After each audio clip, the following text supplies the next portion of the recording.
What's good? Biat di sini dan pertama-tama saya ingin mengucapkan selamat tahun baru 2022 yang mana di video perdana tahun ini saya beserta tim ingin merekomendasikan 5 rekomendasi film Indonesia bergenre action crime yang mungkin film ini bisa saja membawa kalian sedikit bernostalgia karena beberapa film yang akan kita bahas ini adalah film-film lama. Jadi nggak usah banyak basa-basi, welcome back to Rewatch.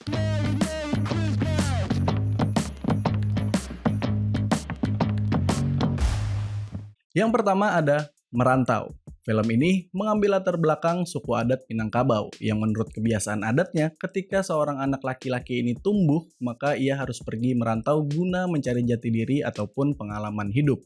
Nah, dalam film ini kalian akan dikenalkan dengan seorang pemuda asal Minang tentunya bernama Yuda. Yuda ini menguasai ilmu bela diri silat harimau.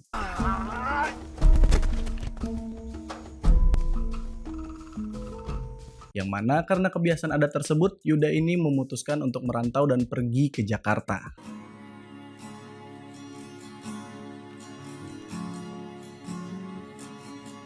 Setelah sampai di Jakarta, Yuda ini mendatangi sebuah alamat yang tidak lain adalah sekolah pencak silat atau perguruan pencak silat. Namun, sayangnya perguruan ini sudah tidak ada, hanya tertinggal puing-puing dari sisa bangunannya saja.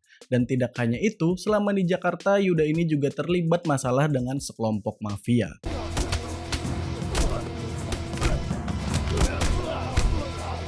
Lalu bagaimanakah perjuangan Yuda dalam menghadapi kerasnya ibu kota? Ya silahkan kalian tonton sendiri, karena seperti biasa saya tidak akan spoiler. Yang kedua ada Serigala Terakhir. Bukan Raja Terakhir, Raja Terakhir mah Yonglek kan? Jadi film ini menceritakan tentang sekelompok anak muda bernama Jarot, Sadat, Lukman, Ale, dan Jago. Mereka ini sekelompok pemuda yang tumbuh bersama dan menjalin ikatan persahabatan yang kuat. Nah, bisa dibilang mereka ini gangster kampung yang kerjaannya tawuran, nongkrong, tawuran, nongkrong.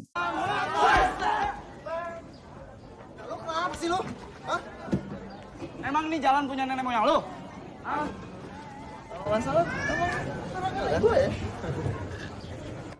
Nah, sampai suatu ketika mereka ini mengikuti pertandingan sepak bola antar kampung atau tarkam, yang mana ending dari pertandingan ini bisa kalian tebak lah, rusuh.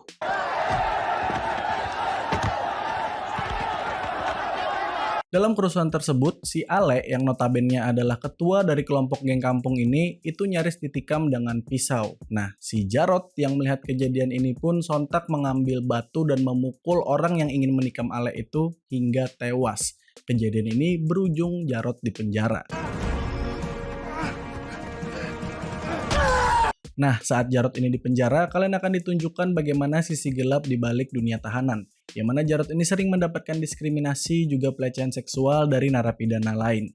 Jarot ini juga bersedih karena tidak ada salah satu pun dari temannya yang datang untuk menjenguknya. Hingga pada akhirnya saat Jarot ini keluar dari penjara, Jarot ini memutuskan untuk bergabung ke dalam sebuah kelompok mafia bernama Naga Hitam. Selamat datang di keluarga baru. Selamat datang di keluarga besar Naga Hitam.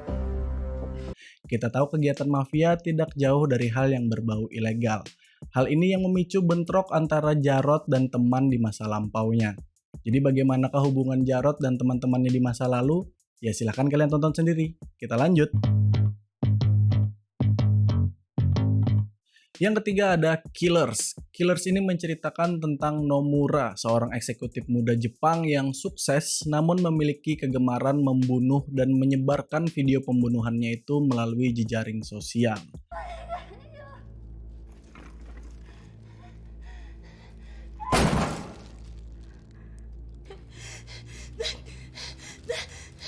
Nah, sedangkan di Jakarta ada seorang jurnalis bernama Bayu yang karirnya sedang diambang kehancuran. Hal ini karena ia terlalu terobsesi untuk menguak kasus korupsi yang dilakukan oleh politikus.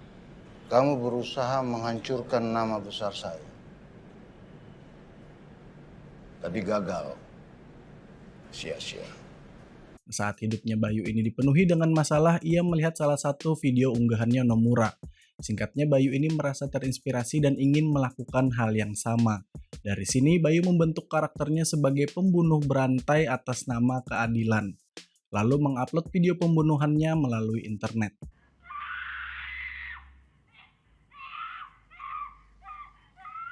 Tidak disangka video unggahan Bayu ini mendapat tanggapan, begitu pula dengan video Nomura.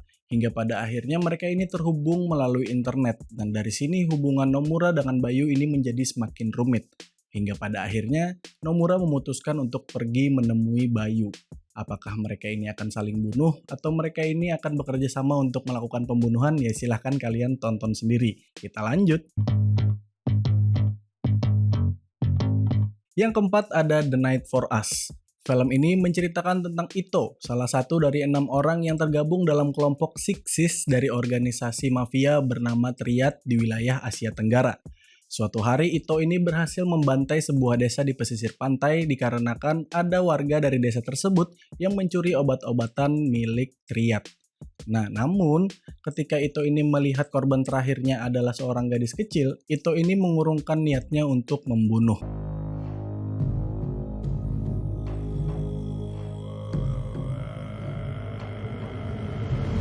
Ito yang merasa iba ini pun akhirnya berbalik membantai orang-orang Triad yang ada di desa tersebut dan membawa gadis kecil ini yang bernama Reina pergi ke Jakarta untuk bersembunyi di tempat yang aman.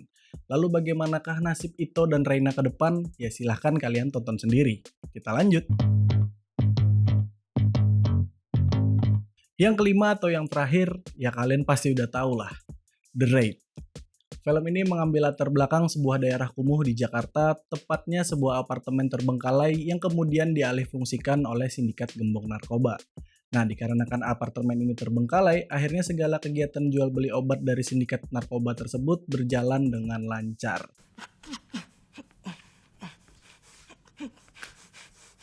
Hingga pada akhirnya sebuah isu beredar tentang kegiatan yang ada di apartemen tersebut. Dan diturunkanlah 20 anggota polisi dengan kemampuan khusus untuk mengungkap dan membongkar segala kegiatan yang ada di sana. Semua penjahat di kota ini menganggap dia sebagai legenda dunia hitam. Dari bandar narkoba, pembunuh, perampok, sampai gang preman kecil sekalipun. Bagi kalian para pencinta film action, di sini kalian akan dimanjakan dengan aksi baku tembak dan pertarungan silat yang bisa bikin kalian nahan nafas.